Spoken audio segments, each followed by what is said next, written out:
mwabagabo mwe cyangwa se mwabagore mwe mwahurudutse aho mwari muri ngo mugiye gutaha ubukwe bwa Pastor Mutesi mutaratumiwe.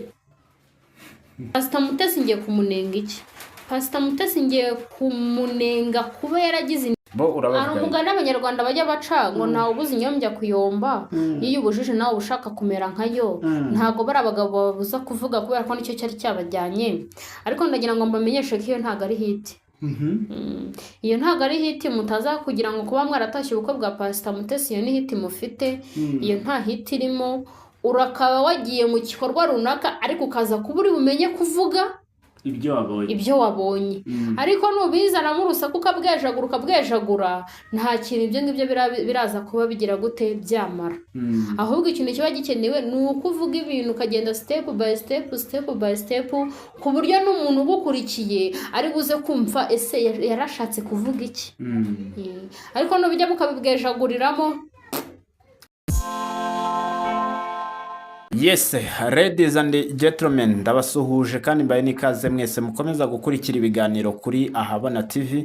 Mbahaye ikaze mwe mwamaze gukora subscribe. Nawe niba utarayikora ukaba uri kureba iki kiganiro, urareba munsi no video ukande aho handitse ijambo subscribe, hanyuma tujye tubasha kubana no mu bindi biganiro bigiye bitandukanye. Mugiye kubana muri iki ngiki Ishoboy Kizo nk'ibisanzwe, iyi ni Ahabona TV. Ariko nubundi kandi nkuko tutajya dutandukana, ndi kumwe na mugenzi wanjye Grace. Umeze ute? Meze bon. Umeze fresh? Urashima Imana nk'ibisanzwe? Nibisanzwe rwose, ngiye ubwo sinashimye Imana ubundi nakora iki? So ukose? Nta cyo yindi cyo gukora cyo gihari buretse kuba washima Imana. Yego, turi ku itariki 24 z'ukwezi kwa gatatu, turi ku munsi wa mbere. Bivuze ko umunsi w'ejo ku cyumweru hari habaye ibirori by'umuntu bita Pastor Mutesi. Ubwo niwe tugiye kugarukaho n'ubundi. Twe twakoze ikiganiro uduha ishusho y'ukuntu ubukwe bwari bumeze, ariko utubwira ko hari udushya twabereyemo cyangwa se amazimwe nimba ariko nabivuga y'ibintu byahabereye. Ubu noneho ndagira ngo utwinjize ntabwo uri butwinjize mu bukwe, ahubwo uratubwira ibintu byose cyangwa se ushime unanenge, byose biremewe. Twinegure nimba ariko babivuga. Yego. Ku munota wa mbere ndanenga Pastor Mutesi. Pastor Mutesi ngiye kumunenga iki? Pastor Mutesi ngiye kumunenga kuba yaragize intego n'abanyamakuru, kandi umuntu w'umukristo cyangwa se umuntu usenga atemerewe kugira intego iyo ari yo yose. Iriya mikino cyangwa se imikino yo kugira intego ni imikino ya gipagani, kubera ko tuzi ko kugira intego hari igihe bivamo ko hari n'igihe abantu bamenana amaraso. Ibyo ni ibintu bisanzwe. Hari igihe abantu bagira intego bati mwizi nzoga nuzimara turaguhaye amafaranga, yayinywa akayimara akagira gute akaba yahapfira. Cyangwa se bakagira intego y'ikintu runaka utakimuhereza mukicana. Kugira intego rero umuntu uwo ari we wese w'umukristo ntabwo yemerewe kugira intego. Impamvu mpereye kuri iki kintu, ejo numvishije ikiganiro cya Bosco asohora amajwi we na Pastor Mutesi bari kugirana intego. Pastor Mutesi ari kumubwira ati niba uza ahantu ubukwe bwanjye buzabera, niba uza umupasiteri uzansezeranya nzaguha amafaranga 50,000. Ariko ukabivuga mbere yuko ubukwe bwanjye buba, ntuzarenze kuwa gatandatu saa saba. Ubwo kuwa gatandatu izari tariki 22. Yego. Ubwo Bosco atagombaga kurenza ibyo Pastor Mutesi yamubwiye.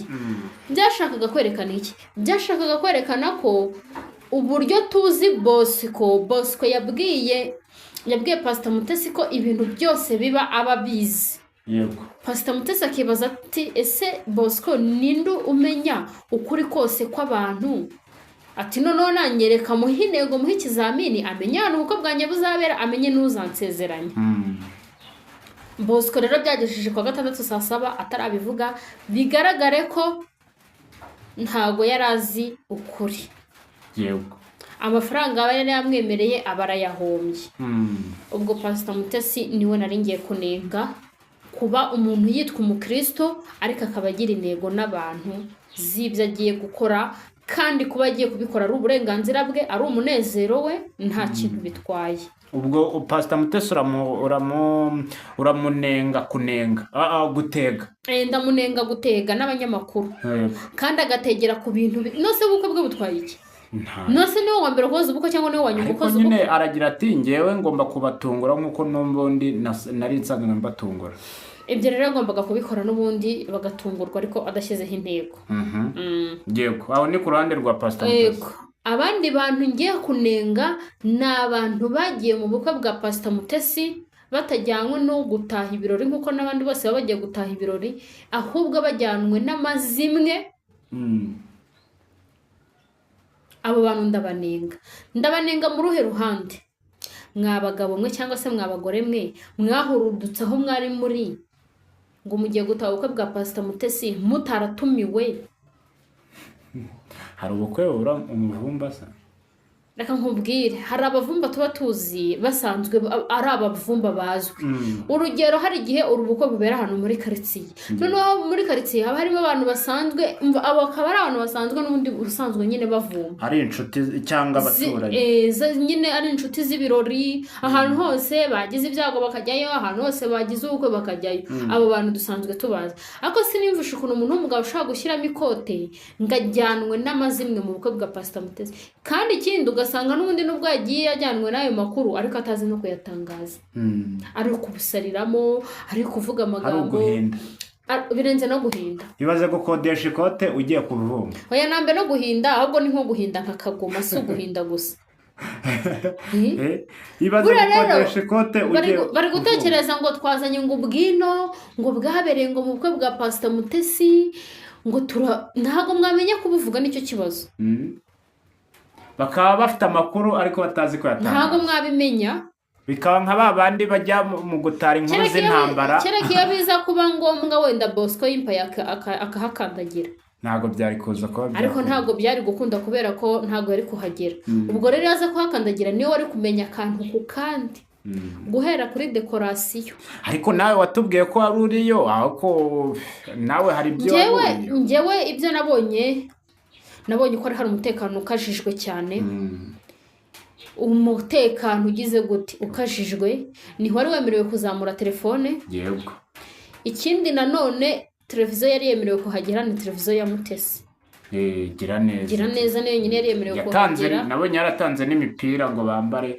yego sinzi ukuntu abantu bose bazambara ikindi buriya bukwe bwari burimo ibirori bigiye bitandukanye n'udushya sinzi niba mwigeze mubona amafoto yacicikanye Pastor Mutesi bahawe igikombe sinzi ngo ninde wakibahaye ariko se kiriya gikombe ni iki kiriya gikombe ntabwo arabari kuvuga ngo kiriya gikombe ngo ni icyuko ngo uriya Fredina ngo atsinze icy'umutwe uramugura akamwegukana nibyo oya ibintu bya Pastor Mutesi niwe mugwiza wabivuze mukamutera amabuye ariko Pastor Mutesi nubwo yiyita umukristo ariko afite amahame agenderaho atandukanye n'ay'abakristo kubera ko ibikorwa bye byose agira usanga afite utuntu agenderaho utamenya ngo ni uduki ibaze nyine kuba ngo mu bukwe bwe ngo batanze igikombe njye n'ubwa mbere mbibonye mu buzima bwanjye nanjye ni ubwa mbere icyo gikombe rero ntabwo ushobora kumenya ibintu birimo tuzi ko igikombe rimwe na rimwe kigira ibintu bigiherekeza biba birimo gihabwa ahubwo twe tubimenyereye ku bantu bitwaye neza mu mikino runaka yego ubwo rero ntabwo uzi kiriya gikombe cyari kirimo ibiki ikindi nanone ntabwo hemerewe kuzamurwa telefone ngo umuntu afotore ikindi nanone umupasiteri wari uhari ngo wari waturutse Rurindo umupasiteri ni Rurindo Igicumbi nose Igicumbi na Rurindo si kimwe ni akarere kamwe uwo mupasiteri rero wari waturutse Rurindo umva kumwegera byari intambara ikomeye yararinzwe ku rwego rwo hejuru kubera ko nyir'ubwite cyangwa se Pastor Mutesi ntabwo yashakaga ko abantu bamwegera kubera ko urumva niba ari umupasiteri koko ufite amavuta cyangwa se uvugisha ukuri hari igihe abantu bari kumwegera agatangaza ukuri ubwo rero Pastor Mutesi we ntabwo yabishakaga urumva umuntu umenyereye showbiz n'utazimenyereye ntabwo ari kimwe Pastor Mutesi we amenyereye showbiz azi ukuntu yitwaramo ariko umupasiteri we ntabwo abimenyereye hari igihe umunyamakuru yaza yabiza abanyamakuru bafite ukuntu babaza umuntu n'ikintu waba udashaka kugisubiza mu kandi kanya akaza kongera akakigarura no kwa kundi Dani nanone byamugendekeye ari kumwe na Philipita akaza kuza kukigarura bikaza kurangira cya kintu wari wanze kumusubiza bikaza kurangira ukimusubije. Niyo mpamvu rero batashakaga ko uriya mupasiteri hagira abantu bamwegera, yararinzwe kubera ko afite amabanga menshi. Afite amabanga ya Pastor Mutesi y'ubukwe bwe, rero yararinzwe. Yego. Ariko hari abari bari no kuvuga ngo buriya bukwe bwitabiriwe n'aba ex ba Pastor Mutesi, nabo ngo bari bahari, hari n'abaturutse hanze. Bivugwa ko ngo hari uwaturutse muri Amerika wari warahaye amafaranga uwitwa Kamarade ngo azabahuze. Hanyuma ari nabwo Kamarade yavugaga ngo Pastor Mutesi ubwo ashatse uriya mugabo ngo ari kwicukurira umwobo atazavamo.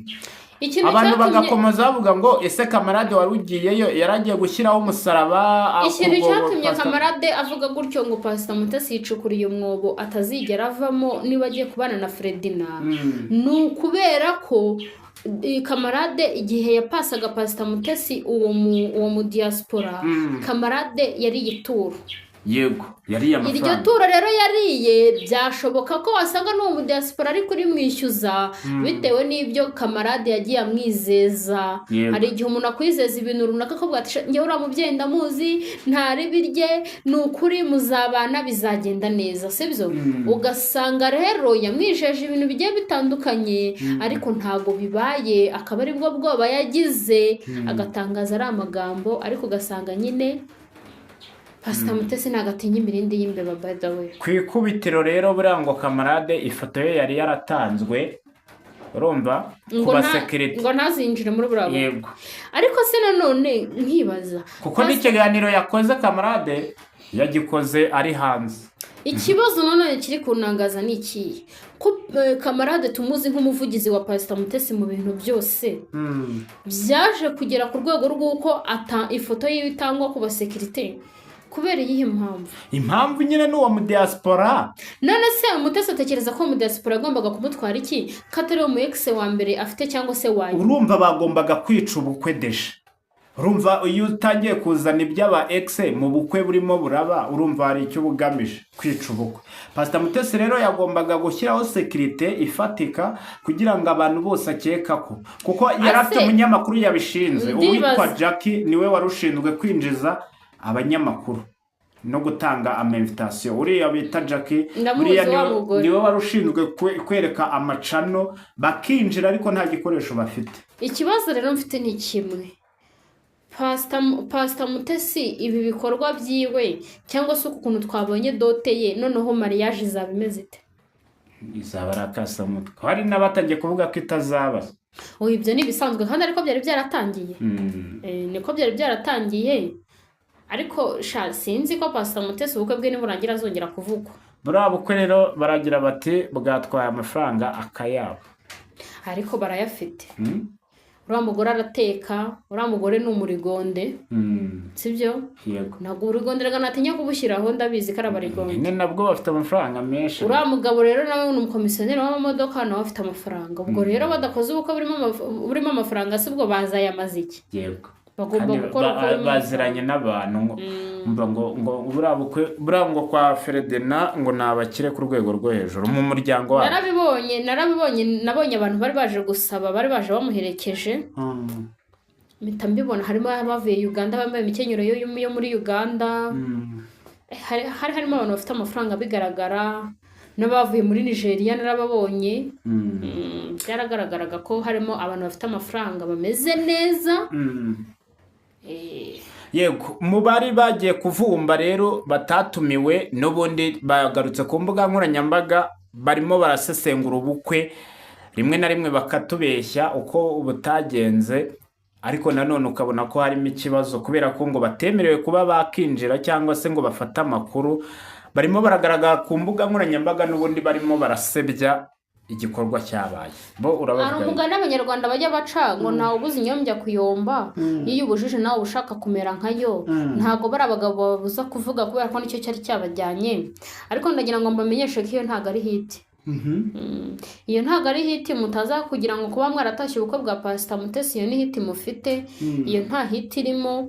Urakaba wagiye mu gikorwa runaka ariko ukaza kuba uri bumenye kuvuga ibyo wabonye ariko nubizanamo urusaku ukabwejagura nta kintu ibyo ngibyo biraza kuba bigira gute byamara ahubwo ikintu kiba gikenewe ni uko uvuga ibintu ukagenda step by step ku buryo n'umuntu ugukurikiye ari buze kumva ese yarashatse kuvuga iki ariko nubijya mukabibwejaguriramo biraza kuba umwanda byose ntabwo biri buze kuza kuba byakumvikana yego ubwo nyine ubwo reka harya iriya yabaye niyo dote ukora no gusaba no gukwa hasigaye mariage reception ni iki urumva gusaba no gukwa bigira reception yabyo reception se ni iki ubundi umuhango wo gusangira se nicyo bita reception umuhango wo gusangira nyine abatumiwe barasangira ubwo urumva rero nuza dot igira reception yayo na mariage rero ikagira reception yayo